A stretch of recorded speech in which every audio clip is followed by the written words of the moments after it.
Hammered out many months ago behind the scenes. In response, we're hearing from the acting Homeland Security Secretary and from the president on Twitter, all suggesting that tariffs, that this threat did make a difference.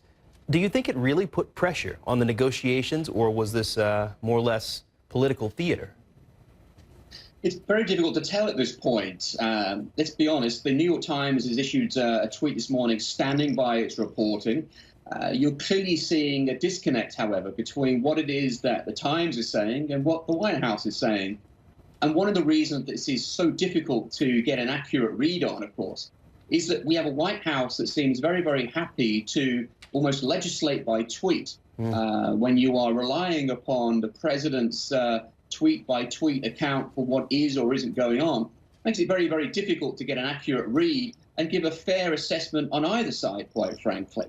When you think about how dusty the White House press briefing room has become, it's hardly surprising that both the media and those of us who try to offer some analysis of this are finding it very difficult to get an accurate read of what's going on. So at this point, we're in a standoff, if you will. But clearly, it seems as though key elements of this deal had been put in place by Secretary Nelson back in the back end of 2018. And that what may or may not have happened is that there had been some movement with regard to the numbers that Mexico were prepared to move to the southern border, which may have come about rather late in the day, and which the Trump administration may or may not accurately be able to say was due to the threat of these tariffs, which would have, of course, been introduced today. All right. And for Mexico's part, one big part of that agreement, as you point out, the enforcement surge. How big of a difference do you think that will make in stemming the flow of migrants, which is what President Trump ultimately wants?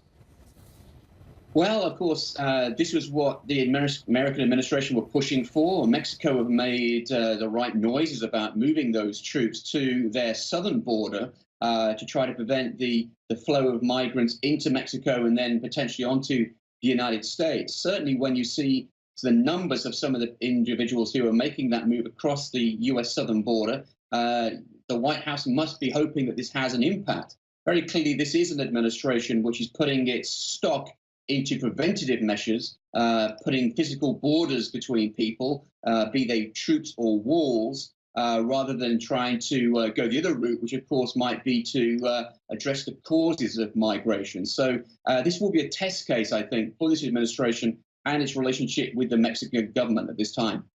Boys offering perspective and analysis today, live from London. James, we always appreciate your time today. Thank you. Thank you. Around the world and in the United States, you're watching Newsroom, and still ahead.